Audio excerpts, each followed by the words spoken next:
Next question है हमारा, glucose बनाने की विधि लिखिए है। अब देखिए कैसे लिखेंगे, हम हेडिंग डालेंगे ग्लूकोज। ठीक, यहां पर सबसे हम किसी भी जब कोई बनाने की विधि आती है तो सबसे पहले उसकी हम प्रिलिमिनरी इंफॉर्मेशन देते हैं। ठीक है, तो यहां सबसे पहले लिखेंगे हम इसका अणुसूत्र, मॉलिक्यूलर फॉर्मूला। ठीक, ग्लूकोज का मॉलिक्यूलर फॉर्मूला होता है हमारा C6H12O6 ग्लूकोज। उसके बाद हम लिखेंगे इसका स्ट्रक्चरल फॉर्मूला। अब इसका स्ट्रक्चर बनाएंगे, आप इस तरीके से लिखेंगे तो नंबर बहुत अच्छे आते हैं। ठीक है, स्ट्रक्चरल फॉर्मूला। अब यहां पर क्या करेंगे, बॉन्ड स्ट्रक्चर दिखाएंगे। तो C सिंगल बॉन्ड C, यानी 6 कार्बन एक दूसरे से सिंगल बॉन्ड बनाकर जुड़े हुए हैं। ठीक है, और सबके साथ साथ एक एक हाइड्रोजन। ठीक, इसके साथ 2 हाइड्रोजन। ये 5 कार्बन OH समूह के साथ जुड़े होते हैं अल्कोहल के साथ, पॉलीहाइड्रोक्सी हो गया। ठीक है, अब पॉलीहाइड्रोक्सी के साथ क्या होना चाहिए कार्बोहाइड्रेट में, एल्डिहाइड या कीटोन। अभी पढ़ा था हमने पिछले वीडियो में, एल्डिहाइड या कीटोन। तो इस कार्बन को LC और ये H, ये इसका स्ट्रक्चरल फॉर्मूला होता है। CHO, CHOH, CHOH, CHOS, CHOH और CH2OH। ठीक, अब यहां पर बेहतर होगा, अब आप इसका IUPAC नेम भी लिख दें। ठीक, IUPAC नोमेनक्लेचर तो आपने पढ़ा होगा, हाँ 11th में सिखाया जाता है। Very good. तो 1 2 3 4 5 6 2, 3, 4, 5, 6 5 है तो पेंटा कौन है, OH। तो क्या लिखेंगे, हाइड्रोक्सी, पेंटा हाइड्रोक्सी। मेन चेन होगी हमारी 6 कार्बन की, तो हेक्स एन अल 1। ठीक, 2 3 4 5 6 पेंटा हाइड्रोक्सी हेक्सेनल 1। ठीक, अब यहां पर आप डालेंगे बनाने की विधि, मेथड्स ऑफ प्रिपरेशन। ठीक है, बनाने की विधि। अब बनाने की विधि के लिए मैं आपको समीकरण दे रहा हूं, लैंग्वेज कैसे बनानी है वो भी बता रहा हूं। ठीक है, ध्यान से सुनेंगे समझेंगे तो बहुत आसान हो जाता है। ठीक है, रसायन विज्ञान है, केमिस्ट्री है, रटी नहीं जाती, रटने की कोशिश मत करना, समझ लेना, अपनी लैंग्वेज में लिखना अच्छा सा। ठीक है, तो देखिए हम बनाएंगे फ्रॉम सुक्रोज, सुक्रोज यानी गन्ने की शक्कर से, गन्ने की शक्कर से हम ग्लूकोज का फॉर्मेशन करेंगे। तो क्या लिखेंगे, C12H22O11 प्लस H2। हम डाइसैकेराइड में पढ़े हैं, सुक्रोज का जल अपघटन करने पर 2 अणु हमें मोनोसैकेराइड के मिलते हैं। ये हमारा सुक्रोज, यहां मिलेगा आपका C6H12O6 प्लस C6H12O6। एक अणु हमारा रहेगा ग्लूकोज का और एक रहेगा फ्रक्टोज का, दोनों मिलेंगे हमको जब इसका हाइड्रोलाइसिस कराएंगे। ठीक है, तो लिखेंगे कैसे, कि सुक्रोज में थोड़ा सा अम्ल मिलाकर जल अपघटन करने पर ग्लूकोज तथा फ्रक्टोज का मिश्रण प्राप्त होता है। ठीक, अब ये मिश्रण प्राप्त हो गया, अब इसमें से हमको निकालना क्या है, ग्लूकोज। तो ग्लूकोज को क्या करेंगे, यहां पर नीचे लिखेंगे, मैं बता रहा हूं,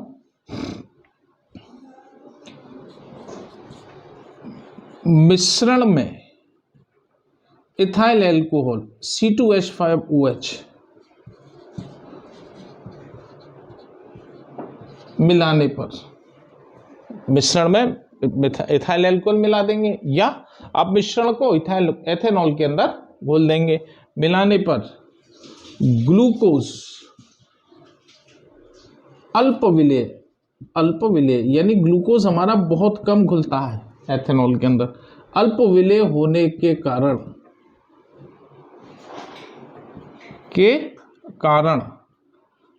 पृथक हो जाता है, यानी अलग हो जाता है। जब जो चीज घुलेगी नहीं तो अलग अलग दिखाई देगी विलयन के, पृथक हो जाता है, जिसे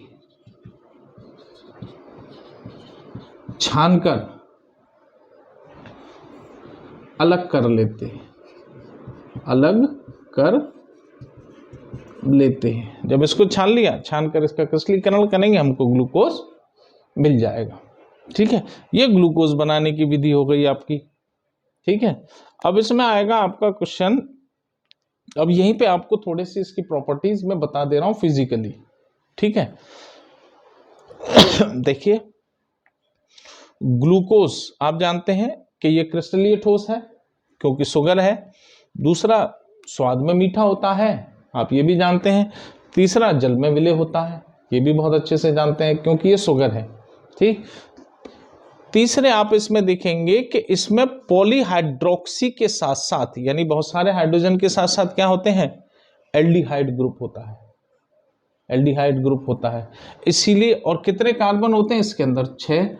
तो इसका दूसरा नाम जो करते हैं उसको करते हैं एल्डो हेक्सोज, इसको हम एल्डो हेक्सोज भी कहते हैं। ठीक है कि नहीं।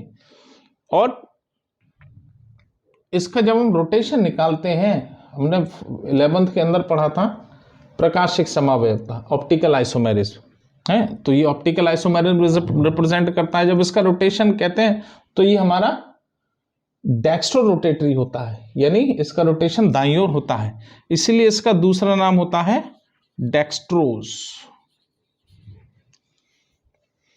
एल्डोहेक्सोज भी कहेंगे या इसको हम डेक्स्ट्रोज भी कहते हैं। ठीक है कि नहीं। हाँ, तो ये आपके 3 4 4 आप फिजिकल प्रॉपर्टीज इसके अंदर लिख देंगे। ठीक है, अब हम नेक्स्ट आएंगे केमिकल प्रॉपर्टीज की तरफ। और केमिकल प्रॉपर्टीज वाली जो क्वेश्चन है बहुत इंपॉर्टेंट है, उसको हम क्वेश्चन बनाकर करेंगे। और आप मानिए वो क्वेश्चन आपको बोर्ड में 100% मिलेगा। ठीक है, हम केमिकल प्रॉपर्टीज की बात कर रहे थे कि ग्लूकोज की केमिकल प्रॉपर्टीज, अब इसको हमने क्वेश्चन के रूप में ले लिया, बहुत इंपॉर्टेंट है। आप मान के चलिए श्योर, सिद्ध कीजिए कि ग्लूकोज में 5 OH, 1 एल्डिहाइड समूह और 6 कार्बन परमाणुओं की सीधी श्रृंखला होती है। यह आपको सिद्ध करना है। और कैसे सिद्ध करना है, रासायनिक अपक्रियाओं से सिद्ध करना है। ठीक है, अब कैसे करेंगे देखिए। ठीक है, नंबर फर्स्ट, अगर ये क्वेश्चन आता है तो आप मान के चलिए 4 या 5 नंबर में आएगा। 5 नंबर में आने के लिए आपको क्या करना है, 2 अपक्रिया ऐसी देनी है जो एल्कोहल को सिद्ध करता है, 2 अपक्रिया ऐसी देनी है जो एल्डिहाइड को सिद्ध करता है, 1 अपक्रिया आप दे दीजिए जो 6 कार्बन को सिद्ध करेगा, 5 नंबर हो जाते हैं। ठीक है, तो हम क्या करेंगे, रिएक्शन विद PCl5, ग्लूकोज की हम PCl5 से अपक्रिया कराएंगे। तो देखिए CHOH का होल 4, हमारा CHOH 4 बार होता है, उसको हमने होल 4 कर लिया। और CH2OH, ये हमारा ग्लूकोज। ठीक, इसकी रिएक्शन कराएं हम किससे, PCl5 से। हम बहुत अच्छे से जानते हैं कि PCl5 एल्कोहल को क्लोराइड में कन्वर्ट करता है, तो जितने भी OH इसके अंदर हैं उसकी जगह पर अब क्या हो जाएगा, Cl।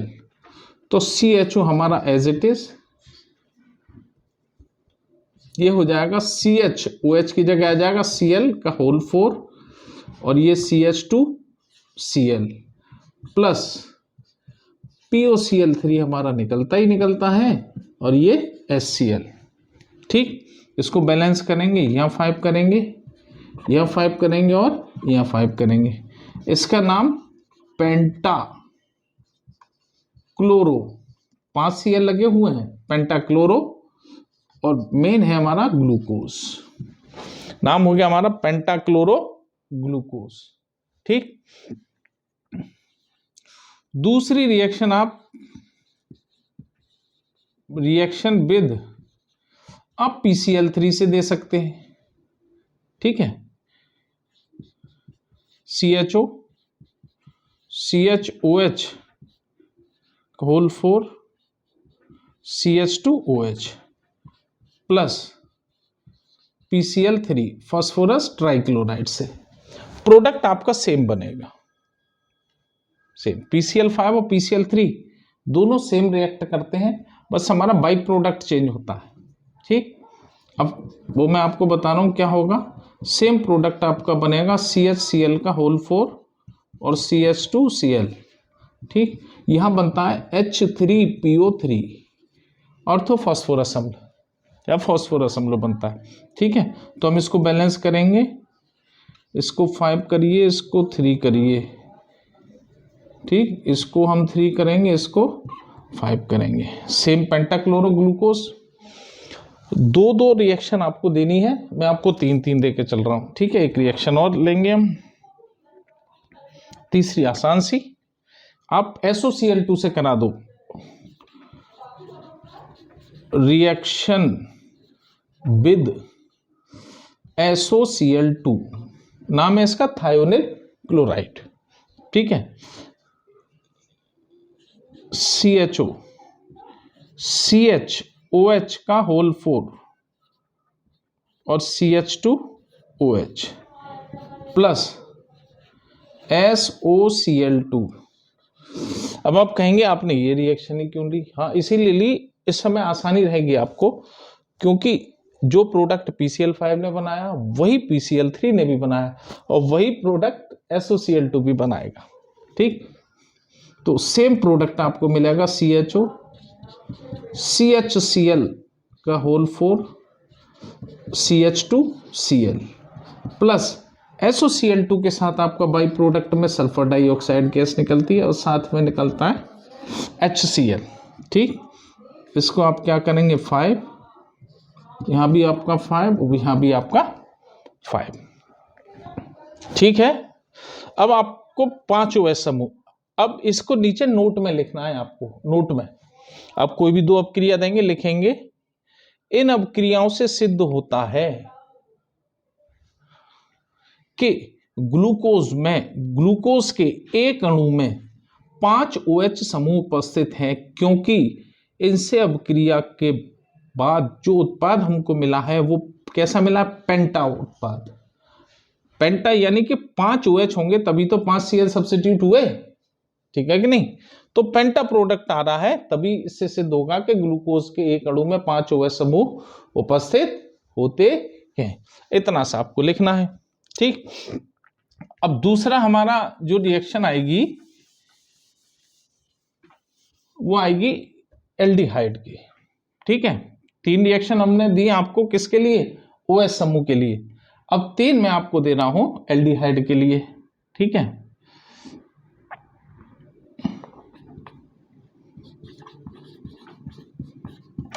Reaction with Tollens reagent,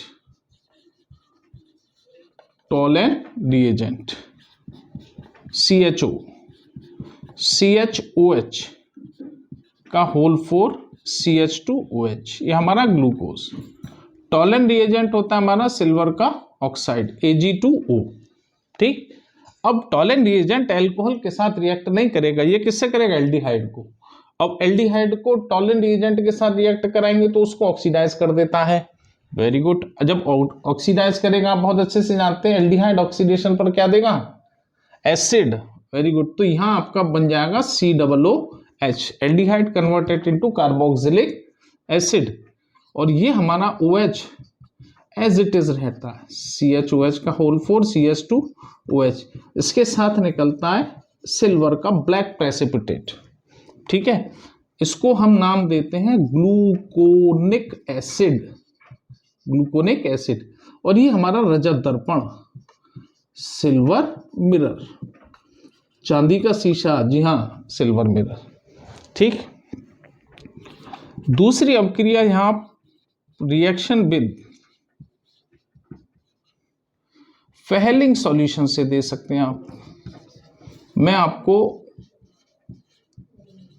easy से इजी रिएक्शन बता रहा हूं जिससे आप एग्जाम में करके अच्छे नंबर ला सकें, इसीलिए ध्यान से देखिएगा और पूरा वीडियो देखेंगे तो आपको कुछ मिलेगा। ठीक है, CH आपने सेम ग्लूकोज का फॉर्मूला लिया, CHOH, CHO, CHOH का होल 4, CH2OH। ठीक, क्यूप्रिक ऑक्साइड ये होता है हमारा फेहलिंग विलयन। ठीक, अब सेम प्रोडक्ट आपका बनने वाला है, ये भी एल्डिहाइड को ऑक्सीडाइज करता है एसिड के अंदर। कितना आसान है, एक ही प्रोडक्ट है, दो रिएक्शन हमारी काम हो जाती हैं। ठीक, अगर ये क्वेश्चन आपको मिलेगा तो दो रिएक्शन लिखनी है आपको, दो उसमें से 4 और एक 6 कार्बन वाली, 5 नंबर हो गए आपके। ठीक, और ये आपका बना Cu2O का ब्राउन प्रेसिपिटेट, ये भी आपका ग्लूकोनिक एसिड आपको मिल गया। ठीक है, अब मैं आपको तीसरी रिएक्शन दे रहा हूं, किसकी, 6 कार्बन वाली। ठीक, अब यहां पर आप क्या लिखेंगे, यहां लिखेंगे कि ग्लूकोज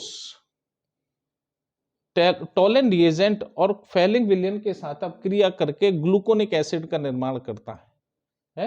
इससे सिद्ध होता है कि ग्लूकोज में एक एल्डिहाइड समूह है, क्योंकि एक कार्बोक्सिलिक मिल रहा है, अगर दो होते तो डाई कार्बोक्सिलिक मिलता है, इसीलिए सिद्ध हो गया हमारा। ठीक, अब हमारी 6 कार्बन वाली अपक्रिया। ठीक है, यहां पर हम 6 कार्बन वाली रिएक्शन देके चलेंगे, तो यहां आप रिएक्शन देंगे, एक ही रिएक्शन आपको देनी है इसमें, रिएक्शन विद HI, इसकी रिएक्शन कराएंगे आप HI से, है, in presence of red phosphorus. तो यहां मॉलिक्यूलर फॉर्मूला यूज करेंगे। चलिए हम एक काम करते हैं, स्ट्रक्चरली कर लेते हैं। CHOH का होल 4 और CH2OH, ठीक, प्लस HI। ठीक, यहां in presence of red phosphorus. ठीक है, अप्रोक्सीमेटली 200 डिग्री सेंटीग्रेड टेम्परेचर। ठीक है, हम बहुत अच्छे से जानते हैं एल्कोहल और एल्डिहाइड, हाइड्रोजन आयोडाइड से रेड फॉस्फोरस की प्रेजेंस में अगर रिएक्ट करेंगे तो एल्केन देते हैं। तो यहां कितने कार्बन है हमारे, 6, तो 6 कार्बन का एल्केन हमको मिलेगा। इसको ऐसे लिख दूं तो ये CH3, ये हमारा CH2 का होल 4 और ये हमारा CH3 है। इसके साथ निकलती है आयोडीन गैस, इसके साथ हमारे जो ऑक्सीजन है वो कन्वर्ट होते हैं वाटर मॉलिक्यूल के अंदर। ठीक है, इसको अगर हम बैलेंस करेंगे तो यहाँ आपका आ जाएगा 14, यहाँ आ जाएगा 7 और ये भाई आ जाएंगे हमारे 6। ठीक है, हाँ 6, क्लियर। अब देखिए ये CH3 CH3 CH2 CH2 CH2 CH2 CH3 ऐसे ही है, तो ये है N हेक्सेन, प्रोडक्ट बना N हेक्सेन। हेक्सेन यानी हमारी 6 कार्बन की चेन हो गई। हाँ, तो यहां आप नीचे नोट लिखेंगे, इससे सिद्ध होता है कि ग्लूकोज के एक अणु में 6 कार्बन परमाणुओं की सीधी श्रृंखला होती है। ठीक है, समझ में आया।